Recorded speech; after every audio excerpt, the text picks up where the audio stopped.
Hi everyone, Rosie here. Welcome back. I'm here today to do the History Challenge tag. Finally got that right.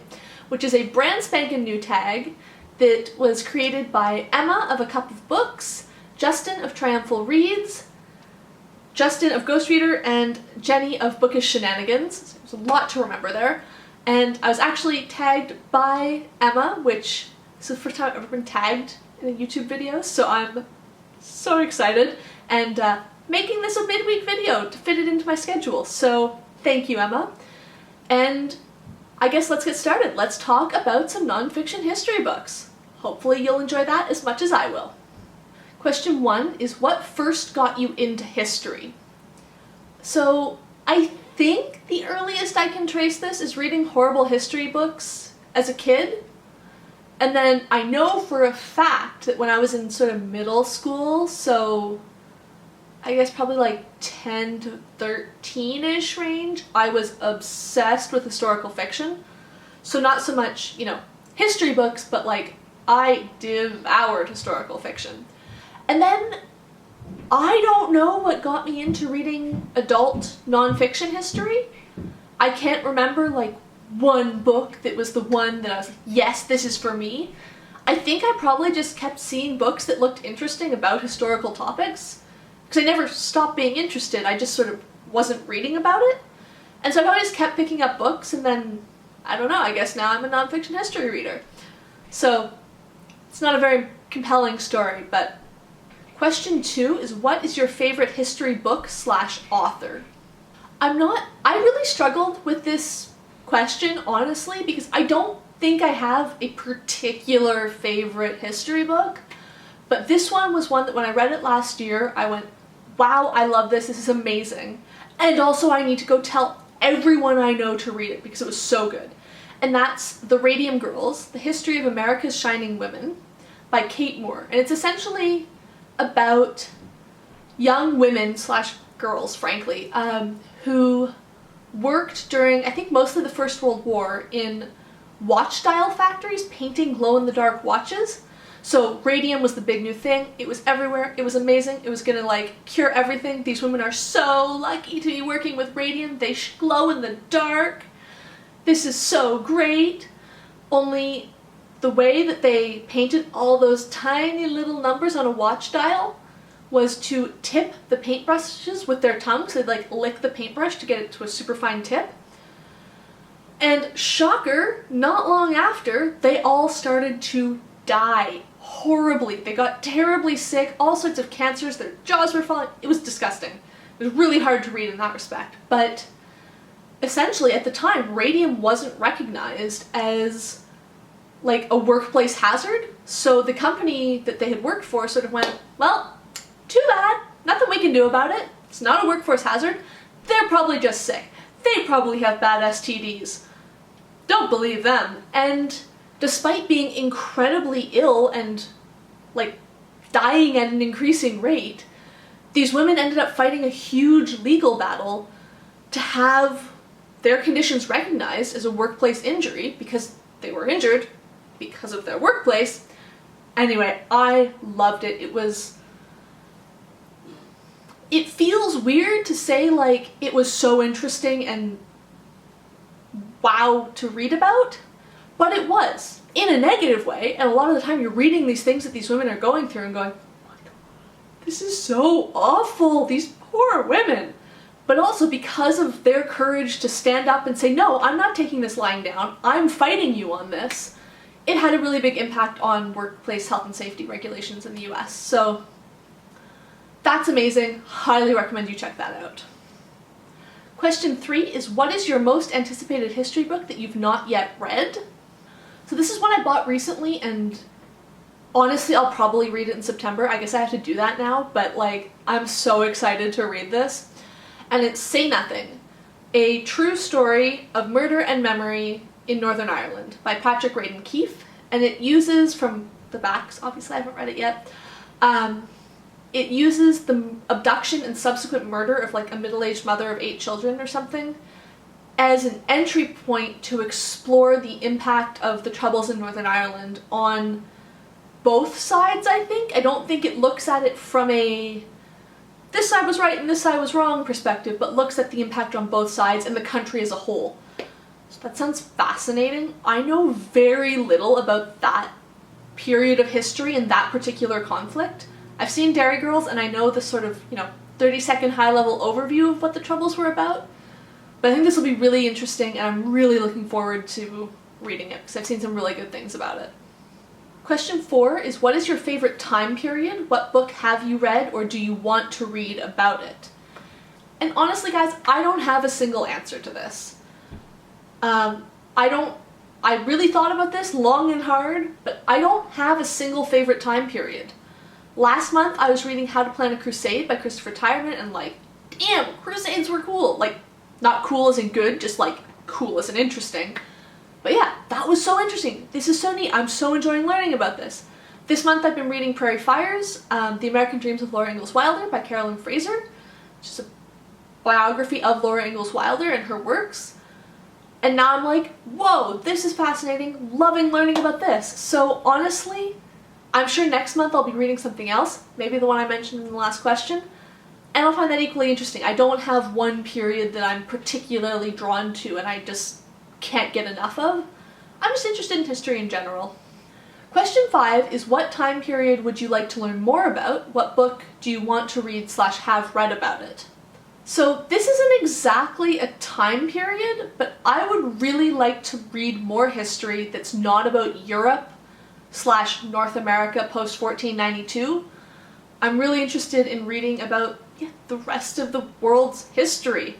So there's a couple books that I'd like to pick up on this. One is The Biggest Estate on Earth by Bill Gammage, which is about land management in Australia prior to the arrival of settlers, so how the Aborigines of Australia were managing the land to minimize fire risk and have positive hunting outcomes and stuff like that. It wasn't sort of untouched wilderness, it was a different way of using the land. So that sounds so cool. I'd really like to pick that up soon. And I'd also really like to pick up Congo, The Epic History of a People by, I have to look at his name, David van Reybrouck, which is about the history of the country that is now the Congo, or the Democratic Republic of the Congo, I think, from the start of the slave trade all the way up to the present, and looking at all of the terrible, horrific things that have happened there and how that's influenced the country and the people, and that sounds really interesting too. So I actually think I have that one in my TBR that I own, and hopefully I'll get to that shortly. Question 6 is, what is your favorite person from history? What book have you read about them / would you like to read about them? So I don't know if I have a favorite person from history right now. Again, this is really hard. I'm not good at favorites, guys, other than colors. It's purple. Very easy there. But I think, looking back at my whole life, I was so interested in Elizabeth I of England when I was a kid. She was just so fascinating to me, I think especially because she was a female queen who ruled in her own name, and that wasn't something that I knew a ton about, especially, as a 12-year-old. So I was so interested in her. I desperately wanted to have red hair as a kid, I think independently of my interest in her, but maybe not. So I read so much about her, so many novels and stuff. And last year I read Elizabeth's Women, Friends, Foes, and Rivals Who Shaped the Virgin Queen by Tracy Borman. And wow, that was so interesting. It's all about her relationships, not with the men of her court, but with the various women, from her relationship with her mother to the various governesses and stuff who raised her, her relationship with her stepmothers, with her ladies-in-waiting, with the wives of the influential men in her court. And it really goes into how today we see her as sort of a early sign of feminism. Look at this woman ruling a country. But in her own time and in her own actions, she by no means tried to renounce the misogyny of her time, and the way she treated the women around her and the way she tried to control their lives and all of that was super interesting, and I'd really like to read more about her now as an adult, not just from a historical fiction for 12-year-olds point of view. Question 7 is, what history topic would you like to see more fiction/non-fiction written about? And this is one that I'm sure is out there and I just need to find the right books. But I'm so interested right now in the history of normal people, or like the lives of people who weren't kings and queens and lords and stuff, but just your everyday person. What were they up to? What was their life like? So what really spurs this at this point in time, I think, is I'm reading The Untold Lives of the Women Killed by Jack the Ripper by Hallie Rubenhold right now, and I'm finding it so interesting just how much information we know about these women who were just, until their deaths, and if they hadn't died in the way that they did, would have been completely ordinary lower-class women in Victorian London. And it's just so interesting reading about them and their lives and the various things that impacted them. So right now I'm on a real kick to find more books about either individual, relatively unnoteworthy, I don't like to say that because everyone's noteworthy in their own way, but like people whose lives we haven't really heard much about, or just the lives in general. What was life like? What sort of problems were people facing? What were the big issues? How were people dealing with this stuff? I'm so interested in that type of history right now. So if you have any recommendations on that sort of thing, please leave a comment down below and tell me what I should be reading, because it's something that I'm just want to devour right now, learn more about that. Question 8 is really interesting to me, and it's, what non-book resources do you enjoy when learning about history? I couldn't stick to just one here, so I've got 2 answers, but I think they're both interesting and probably not something people will necessarily think about. And the first one is the Cockshutt community, which, if you don't know, is a community here on YouTube of people who make costumes. Not all of them historical, but like there's a large group within that community who make historical costumes. And they're so cool, guys.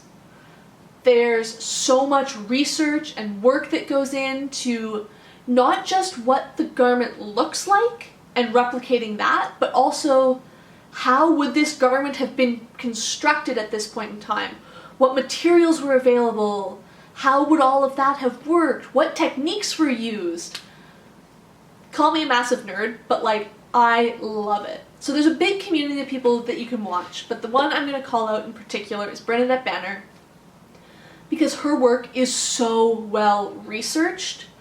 She puts so much effort into looking at primary sources, looking at patterns, looking at instruction books from, well, she works mostly in sort of Victorian/Edwardian stuff, so there's more documents available than, say, people doing medieval style stuff, but it's awesome. Check out her channel if you're remotely interested in that, because I find it so, so enlightening and just fascinating to not just look at like, oh, this was the silhouette, but like, this is how that silhouette was created. I love it. Then the second thing I want to recommend, and I'm sorry, I don't know how available this is internationally / still, but back this past winter I watched on Netflix, Canadian version, Monty Don's Italian Gardens and Monty Don's French Gardens. So Monty Don is like a British gardening guru, I think. He has some other shows on Netflix that are also great if you want to just learn about gardening or just listen to something soothing. But in these 2 shows, he goes and visits really big, noteworthy, important gardens in Italy and France, as the titles would suggest, and talks about the plants and about how they're laid out and water features and how that was done, but also about why they were built and like, oh, well, this garden was built because this family was trying to rise to power and this was what was going on, and it really incorporates that history of this is how things were changing, this is what was going on in society, I guess more so at the noble level, because these are not small gardens, they're really big gardens and beautiful gardens, but, you know, think at a castle type thing. But it's so interesting to hear about history from that perspective. We're usually hearing about it from the perspective of these were the power moves being made, not this garden fits into the context. Anyway, I find that fascinating. Again, call me a massive nerd, because I am. Question 9 is, what's a fun history fact / quote to share with everyone? Now, maybe this isn't interesting to people who are not labor economists, But since that's what I am, I'm going to share this, and I think it's fascinating. So there's some research that's being done right now, and that suggests that the modern American works more hours in a year and takes less vacation days than a medieval peasant did. So we have this, like, idea in our head that, oh, well, we work way less now. People had to work way harder back then. Now, of course, it's not a super straightforward comparison because we also enjoy a much higher quality of life for that labor, but I think it's an interesting thing to think about. So that's my fun fact to share with everyone. Question 10 is, shout out a booktuber you enjoy who also reads nonfiction history stuff. And I feel like most of the people I watch who also read nonfiction history have either been the creators of this tag or already shouted out. And so if you read a lot of nonfiction history and you would like to share your channel, please let me know. I would love to go check that out. And if you would like to do this tag, please consider yourself tagged. I hate tagging specific people. It makes me very uncomfortable, but yes, you right there, you are tagged. I would love to hear your answers to this. So that's all for me today. If you've read any of these books, if you have other book recommendations that you think I would enjoy, if you just want to answer the tag down in the comments, please do all of those. If you liked this video, please hit the like button. If you would like to see more, please hit the subscribe button. And thank you for watching.